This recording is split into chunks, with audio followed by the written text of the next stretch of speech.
งามพี่น้องเอ้ยงามมันเนื้อเลยงามคือมีตัวเอาเลือกเอาสิเนาะว่าเข้านั่นเลยแบบใครเราเป็นงามก็งามเนาะเพราะว่างามบ่งามมีตัวอืมตาย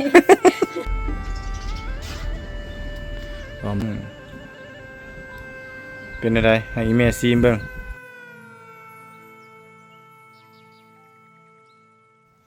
หลังจากเห็ดกินแล้วพี่น้องเนาะมันก็มาล้างคกเกียมสิไปตำข้าวปุ้นมันนี่ตำข้าวโจรแม่นปะอลิตำข้าวโจรเนาะอยากเขาเจียว ก็ข้าวปุ้น ต้น ข้าวปุ้นกับข้าวโจรอลิบอกเข้าใจลิ้นมุกพี่น้องไงอุตส่าห์ทรงให้คักๆบทตลกเลยบหัวเลยนี่คือไอแฮมแท้อารมณ์ดีแท้อลินี่นะเป็นสาวอารมณ์ดีเลยพี่น้องไอ้บันนี้เนาะเป็นยิ้มทั้งหัวเนาะมาบันนี้ตอนรับเป็นอย่างดีเนาะหน้าตากระเซาะใสเดี๋ยวนี้ผิวพรรณขาวงามพี่น้องเอ้ยงามมันเนื้อเลยงามคือมีตัวงามคือบุญผัวเลยโอ้ยมีผัวไม่เลยอยากได้แท้ๆเนาะผัวนั่นเนาะ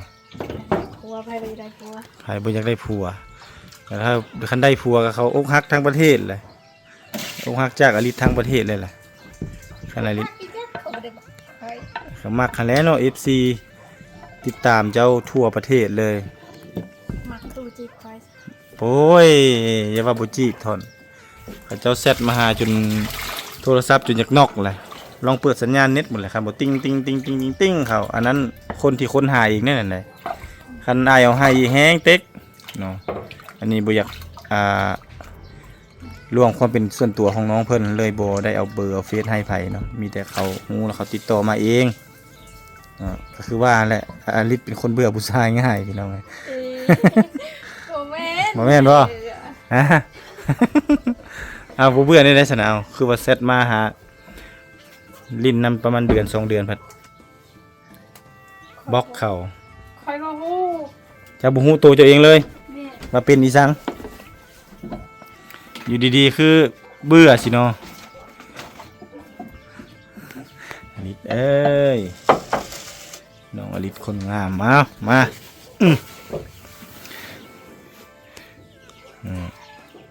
อาหารแซ่บๆน้องสาวประเทศสู่กินบ้านนี่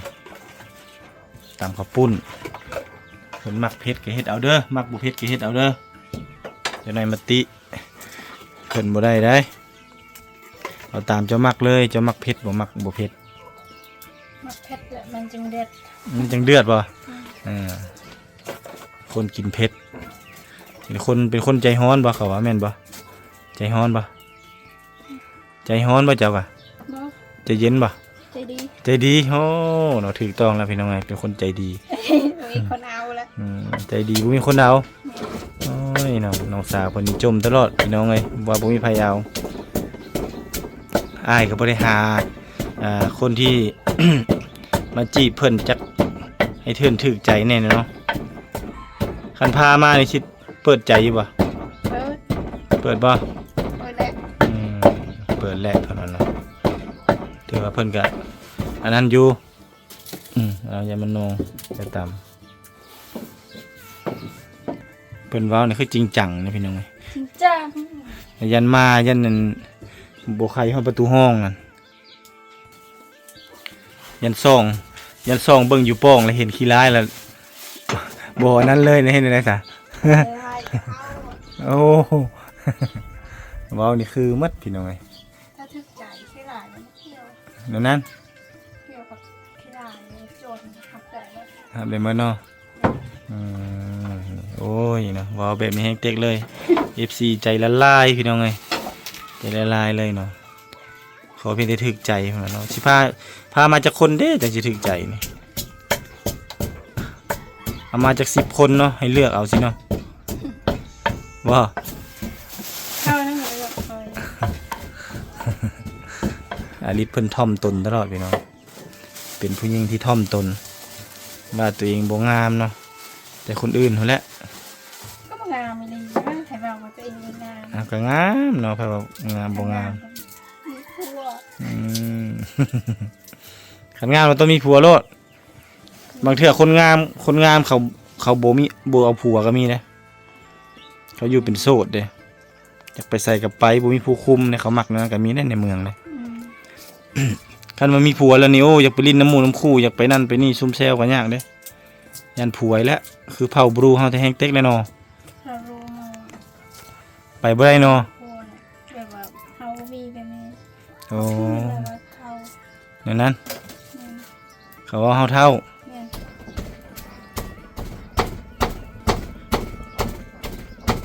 ให้หาคนให้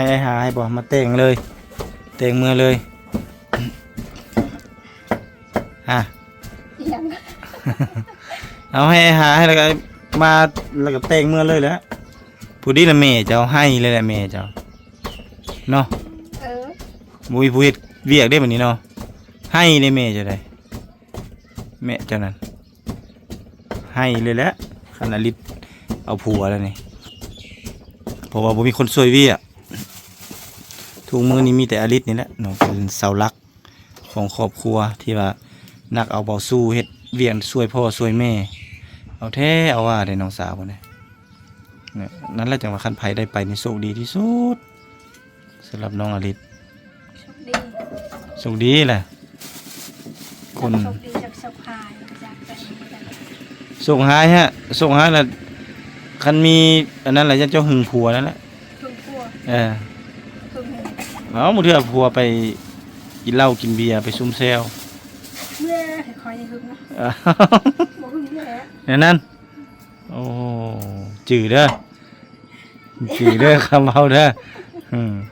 บัดมื้อหน้าเอาผัวมาแล้วอันนี้เด้ยผัวจะไปใส่เบิ่งพาสิฟันหัวอยู่นี่มันไปกินเหล้ายังบ่มาปานนี้มา ไปแต่คืนนี่บ่แห้งแล้วมันมาเบิ่งพาสิฟันหัวนี่บ่แห้งแล้วนั่นน่ะพอดีอายสิเว้าโยกตลอดเลยใส่ว่าบ่หึงผัวนี่จะแกะบ่ถึกทางอะลิศนี่เธอหน้าจื้อนี่แกะทางนี้นี่ เธอ นี่ดึงตัวนี้ลงนี่แกะออกบ่นี่นี่ พูดแล้วเอง โอ้ยจื้อไว้กินปลาเด็กมันจักตุก ตาย ยังไข่ปลาเด็กบ่เป็นมันจักตุกแหละลิได้กินปลาเด็กนี่ยังไข่ปลาเด็กบ่เป็นอยู่พี่น้อง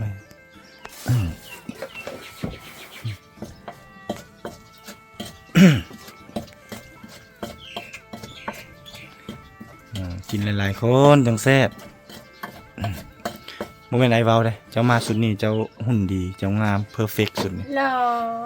อะลิหมูกลัวสุดแต่ก่อนนี่สิเป็นลูกแบบอบอวบเนาะอวบอัน อุกอัน อวบแบบเต็มๆมาได้อบอวบมาได้มาแบบนี้เนี่ยแบบผิวพรรณเสาะใสแล้วก็หุ่นดี บ่หัดเท่าหัดจ้อย งามบ่ได้เท่าสามีสิไปเท่าจังเทื่อคันในเมืองนี่ระดับ30เขายังบ่ทันเอาผัวอันนี้เจ้าฮอดบ่20 ปี อ๋อในเมืองเขาบ่ได้ว่าพูด เอาในเมืองสิไปซ่าเขายังบ่พื้นเฮาคิดซะว่าเฮางามแล้วก็แล้ว หล่อ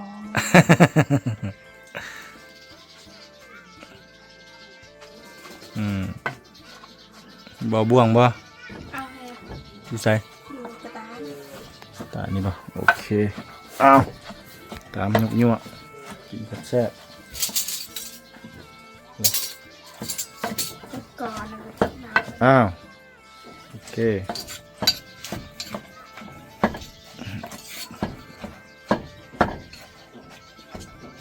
แซ่บอร่อยเลย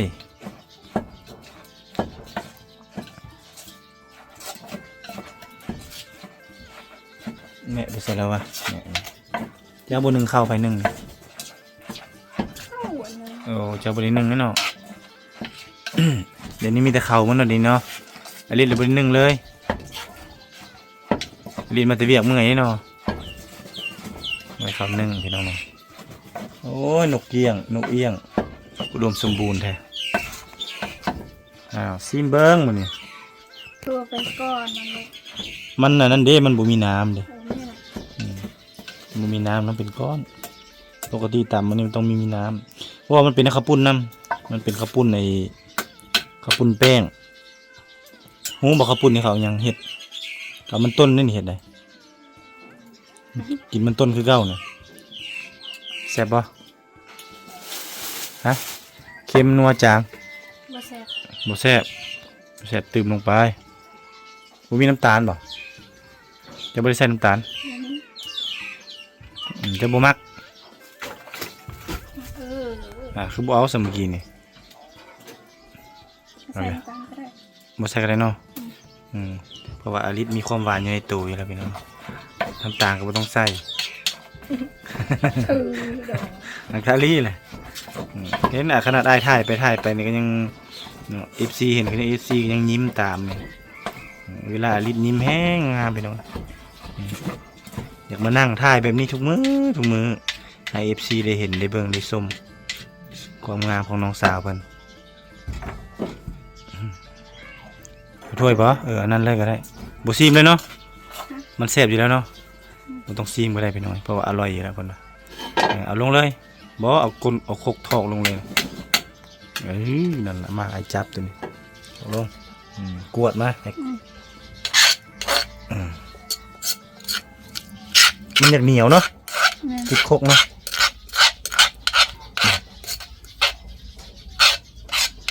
โอเคพอ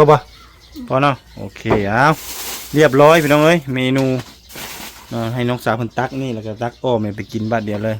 ซีมเบิ้งมื้อนี้แซ่บอยู่บ่ ซิมเลย ซีมมันน่ะเหนียวกับบ่วงเอาตักเอาแหลบเรียบร้อยอร่อยสุดยอดโอเคน้องสาวมันกำลังตักอ้อมเล่น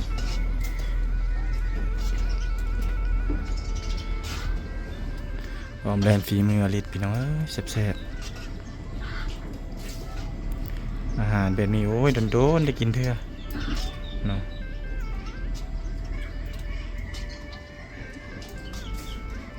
เพชรบอลิศเพชรอยู่ปะพอดีแซ่บเนาะเป็นอะไรเพชรบ่โอ้ยเอาเราหมักในนั้นเนาะอาหารแซ่บๆมาเข้ามาบ่นี่มาเลยไหมเด้อเข้ามากินน้ำกันเลยได้มาตัวเอาพัดลมเปิดล่ะไม่ได้เปิดพัดลมเลยนี่โอ้อันนี้ก้อยบ่ก้อยแลนแน่นบ่ควายบ่สินควายโอ้ได้กินสินควายพี่น้องอย่าว่าได้สินควายตายนะ เรียกหลานเฮาชื่อมาตบุรพาคนนะ เอากินนี่อันนี้ตำข้าวปุ้นพี่น้องนะนี่ตำข้าวปุ้นสุดอลิศอันนี้นี่เป็นออมเลนตัวนี้เนาะออมเลนนี่ เอาไปกิน อาหารแซ่บๆเพิ่นมักตัวใดกินตัวนั้นจ้าแซ่บๆเลยเป็นอะไรให้อีเมซีมเบิ่งเผ็ดบ่จางเค็ม อะไรเยอะแต่ทางอ้วน บ่มักอีแล้ว ให้ปะ มันเป็นอะไรเผ็ด เฮากินไม่ได้กับเผ็ดเฮาเป็นกระเพาะ โอ้แล้วสิมีแต่สิได้ตำกินไหมเท่านั้นแล้วอย่าแล้วเอากินออมเล่นนี่ได้สินะ กินแล้ว อ้าว บางทีกินก็เป็น กินดีแล้วบุกกินได้เนาะ กินอีกแล้ว เอามาพี่น้องเอ้ยกินข้าวน้ำน้องอลิสเด้อนี่กินนี่เพิ่นตำเองเฮ็ดเองทุกเมนูเลยได้นี่ได้นี่เมนูออมเลนพี่น้องเนาะซีเบิ่งออมเลนน้องสาวเพิ่นเฮ็ดสู่กินแซ่บๆเลยนี่นี่อาหารหากินปีละเทื่อเนาะคันฝนตกแล้วก็บ่เป็นตะกินเนาะ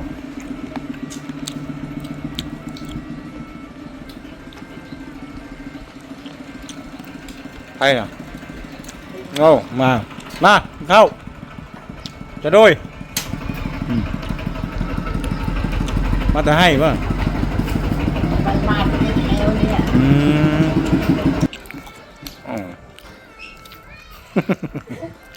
กินรสแซ่บป่ะ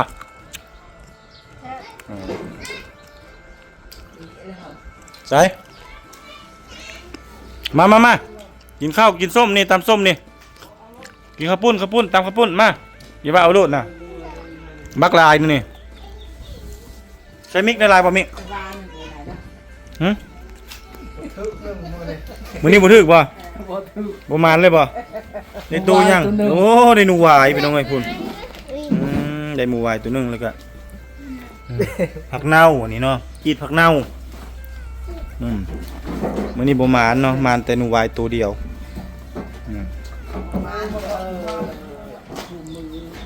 มือใดมือบ่นั่นแหละเนาะหลังจากกินข้าวกินน้ำเนาะกินตำเสร็จสิ้นแล้วเนาะนี่คือบรรยากาศหลังบ้านของน้องอลิศพี่น้องเนาะบรรยากาศหลังบ้านนี่พูนเบิ่งนางมิกกำลังพากันไปเอาผักเน่าเนาะอาหารหลักของน้องเพิ่นเลยนี่โอ้ได้หลายเติบเนาะมาแกงแรงบ่ บ่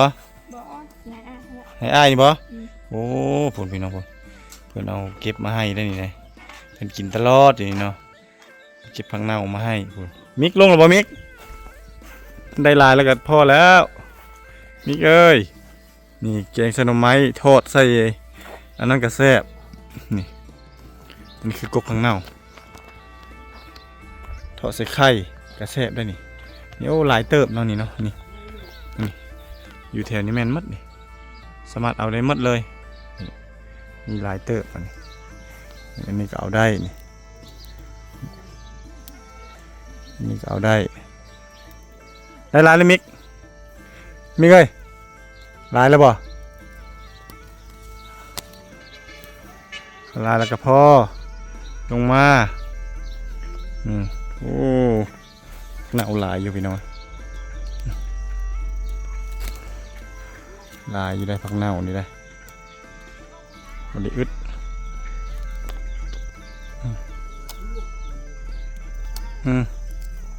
พักเน่าเยอะแยะนี่เทิงนี่ก็แม่นเฮาลิเอามันแห้งโป่งลายเอาลายแห้งโป่งลายตัวนี้ข้างหน้าบ่เอาแล้วมันบ่โป่ง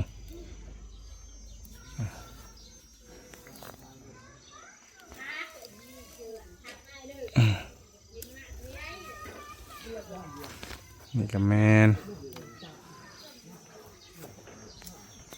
เอามาเบิ่งเวียกของไผ่พี่น้องเนาะแต่ได้แตกมาก็นี่คือเวียกของไผ่แต่ได้หนึ่งเข้าเนาะเฮ็ดอยู่เฮ็ดกินพร้อมบ่นี่พี่น้องเนาะมารอบนี้เพิ่นปรุงแล้วได้บัดนี้ได้เป็นแม่ปรุงแล้วนี่เนาะ8 เดือนแล้วเนาะถือว่า8 เดือนเรียบร้อยจนได้ก็ได้เห็นหน้าลูกแล้วแม่ย่าก็จะได้อุ้มหลานแล้วบาดนี้เนาะบ่ฮู้เลยบ่ผู้หญิงผู้ชายนี่บ่ได้ไปเอ็กโกบ่ ไปโกแล้วมาบอกเงินเลย งาคือว่าบ่ฮู้ไปเอ็กโก ข้าวไม่ได้ยินเขาว่า บ่เห็นบ่ มาการไปโกนั่นจะข้าวติดเดิมนะ ไปเอ็กโกอยู่ไส โกพินิดนั่นน่ะ นี่อยู่ไส บุตรวิละนั่นน่ะ โอ้วิละก็เห็นเลยคันปกติสิก็ ไม่ เห็ ได้ น ยินเขาเอาเลย จะบ่ถามเนาะคือสิฮู้แล้ว ไม่เคย ปกติเขาก็เบิ่งแล้วบ่งเลยว่าผู้หญิงผู้ชายสิแหละกระเทยบ่ทอมบ่ เอาหยอกพี่น้องนี่แหละอ้าวแม่ปรุงเนาะดุมันเฮ็ดเวียกดูจังซี่ก็แค่ลูกแข็งแรงได้ลูกง่ายใช่อีปึ๊เอ้ยได้ลายบ่อีปึ๊ตั้งชื่อสายาอลิศพาหงอีปึ๊กับอีปึ๊นำเลยเก่งเนาะน้องมิงเนาะโอ้ได้หลายเติบได้นี่ได้พุ่นน้องพุ่นแม่เพิ่นซ้อมโอ้พุ่นได้บักหลายๆนึงได้นี่ได้สับสิแกงนี่เนาะสับสิแกงเลยเพิ่นไปเอาอันนั้นท่าเพิ่นไปเอานั้นให้กระตุ้งอยู่ในไปเอาไปมิกไป เอกตุงไม้ กระตุ้งตัวใหม่ตัวใส่ข้าวปุ้นนะทานอดิตนะเห็นบ่แค่นั้นแหละอาหารลักๆอยู่บ้านเจ้าเลยนี่เนาะอยู่เฮือนเจ้าเลยนี่เนาะเรือแล้วก็ถ้าคนมี แช่ขโมย กินตลอดเนาะ ตลอด กินตลอดแล้วบ่แซ่บเนาะ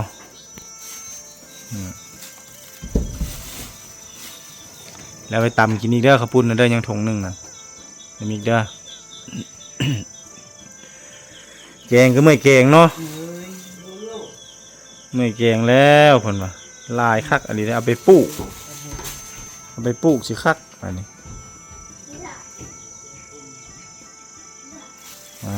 เรียบร้อยโอ้หลายเติบพี่น้องซ้ำสิกินบัดนี้เอาอ้อมใส่กระดูก คุณ แซ่บ ทาน ได้ ได้เนี่ย โอ้เฮ็ดจันทาแล้วนี่ มีแม่นกายเลยตรงนี้ ค่อยเอาแบ่งเอาเมื่อน้ำให้เมียมันแกงหน่อยนึงนี่ให้เมียมันแกงเขาก็แบ่งเอาเมื่อแล้วนี่โอ้นี่พี่น้องของฝากของตนจากแม่น้องอลิศนี่เนาะครับครอบครัวเพิ่นแหละนี่เพิ่นมี ใจผักเน่านะ ผักเน่าฝากเนาะอันนี้แหละบ่ต้องการหยังหลายนี่ผักเน่าสุดๆเลยแหละสุดยอดพอยามนี่แหละมันยามอันฝนนี่เนาะ เพราะมือมันปงลายกันงามเลยนี่มันมดแล้ว หมดแล้วบ่นี่ คู่มือ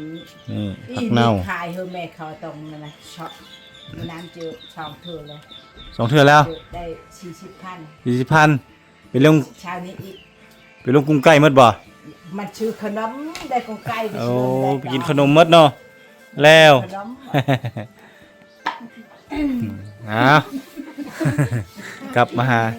อิ่มบ่อิ่มคักแล้วเนาะอาหารเพิ่นมักเนาะผู้หญิงกินแล่นได้ก็ถือว่าสุดยอดแล้วเนาะปกตินี่1งู2แล่นเขาบ่ค่อยกินผู้หญิงเจ้ากินเนาะสาวบ้านป้าฮะงูแห่งมัก โอ้โห ก็มาเลยชูงู บ่สวงงูสิงอะไรแห่งมักเนาะคำแก้วมันเป็นงู ยามากิน โอ้นี่เนาะพี่น้องโอ้ เราไปกิน บ่ไอ้บ่กินงูอลิศกินงูได้พี่น้องเอ้ยแซ่บเพิ่นว่าซีนมันเป็นอะไร ซินมันจะซิน มันเป็นคืออะไรซีนมันน่ะเนื้อรสชาติมันเป็นอะไรแซ่บบ่ แซ่บ คือซีนหยังถ้าสมมุติเป็นสัตว์ทั่วไป คือบ่ซีนไก่ บ่ คือ แซ่บกว่าไก่อีกงูได้เปล่างูเหลือมก็กิน กินมันอะ เพราะว่าเป็นงูเลยกินหมดแล้ว ได้กินเอ้ยงูเล็กๆน้อยๆ เออ ก็ใหญ่ ไม่ได้กิน แม่บ่ คนนี่ถ้าห้าวบ่ได้กิน เป็นหยังเจ้าคือบ่กิน เอาห้าวขี้เล็ก ขี้เดียดงูเอ่อเบิ่งแม่เพิ่นบ่ขี้เดียดงูเนาะเพิ่นบ่กินงูบัดลูกสาวนี่เพิ่นกินกระต้อนงูเลยอันนี้เนาะของแท้เลยซัวแห้งแซ่บเนาะเพิ่นมักกับตัวซัวงูเลยพี่น้องนางมิกก็กินบ่ กินเบิด กินเนาะอ้าวพี่น้องอ้าวได้ยินนำกันเด้อบ่แม่นบ่ตุกเว้าเด้อนี่เด้อไอฤทธิ์นี่ผู้จบผู้งามเลยนี่กินงูเด้อพี่น้องเอ้ย เนื่องจากว่าเขากินงู กินงูคือกันเนาะกินแต่น้อยบ่เจะกินแต่น้อยก็กิน กินแต่น้อยอ่ะ ใหญ่มาทุกมื้อนี่ก็กิน โพะมันได้มากลางนั้นนะช้ำนี่ ปลา เต็มเปล่าลืมๆนั่นน่ะ งูเหลือมนั่น เออ เฮ็ดอะไรสิกินหมดซะ อ้าวกะเอ็ดพุทธได้ขานี่เจอ50เขาเอ็ดเป็นตอนเป็นตอน ตัดเป็นต้นขาย ขายได้กินได้ อลิศบ่แม่นนอนลอยกินแล้วบ่อลิศลึงจีกเลยเนาะต้มแล้วละจีกบ่แล้วซัวบ่หรือว่าตัดเป็นต้น เอ็ดลาบ เห็นลาบงูนี่ ลาบงู โอ้งูเหลือมนี่ลาบเอาลาบแล้วเฮ็ดสุกบ่เฮ็ดดิบกินดิบเลย ซุป ชุบเพิ่นก็เอ็ อื ด มไอ้ายบ่กล้ากินงูเห็นงูก็ยังย่านแล้วอ๋ออันนี้ของแท้โอ้ตอนสมัยไปโซนนั้นนักเรียนนั่นอยู่บ้านห้วยท่านั่นเขาได้ก็ซ้ำพอจะได้คือกันล่ะสำคาเนี่ยก็ตัดเป็นท่อนแบ่งกัน เขาหัวผักน่ะกินแหละอ้ายนี่อ้ายผู้เดียวบ่กินงูอันเหยือง ประเภทชักนี่มีเพลงงูมดแฉบ งูแซ่บเนาะ อ๋อ อ้าวแซ่บบ่แซ่บก็ถามมาลิตแล้วก็ฮู้แหละ น้ำมันจะแช่ได้ขาวาวได้ เออ มันนั่นได้ น้ำงูน่ะได้ อ๋อ โอ้แนวนั้นนี่ เนี่ยน้ำเกงหอน้ำมันให้แช่ทำไม่ช่อง คักพี่น้องเอ้ยผู้สาวกินงูเด้อนี่เด้อสาวลิตเนาะงูก็กินเต้าก็กินบ่ เอาเต้ากิน กินเนาะ เคยบ่เคยยังบ่เคยกิน บ่เคยกินเต้า มันก็จะคือปลาฝาเนี่ยเนาะรสชาติคือกันบ่ ไม่ได้คือ บ่เต้ากับเต้าเนาะ เต้ากับเต้าผักผามัน อยู่ในน้ำ ไอ้โนดีคือไปลองเต้านั่น ตัวเนี้ยได้ผ้าโอ่งเนาะ อืม แล้วควรเอาทางในเนาะ เออ ต่างกันพี่น้องเอ้ยอ้าวนี่แหละได้ฟังประสบการณ์เนาะของน้องสาวเพิ่นเนาะมาฮอดนี่ก็บ่มีหยังหลายพี่น้องเนาะเดินทางมาหาน้องเพิ่นก็ถือว่าภารกิจของประตูถือว่าเสร็จสิ้นสำเร็จ เป็นที่เยี่ยมห้อยเนาะเพิ่นก็มีของฝากของต้อนนี่ก็มีทั้งอันนั้นเนาะมีทั้งผักเน่าหรือว่าผักคะปานนั้นเนาะคนไทยว่าผักสะอมเนาะน้องสาวเพิ่นพ่อแม่เพิ่นมาฝากมาต้อนเบาตุกน้องเบาตุกก็สิเอาเมื่อฝากต้อนลูกเมียครอบครัวอยู่พุ่นแล้วกินต่อเนาะแล้วก็ให้เงินจันทาน้ำเงินหมู่คู่อยู่นั่นนำเอามีแต่พุ่นแหละมือใดเจ้าปลูกข้าวเจ้านำเข้าแล้วโทรหาอ้ายได้บ่แม่นได้ว่าลักไปนำนะแม่บอกกับบ่โทรบ่เอาได้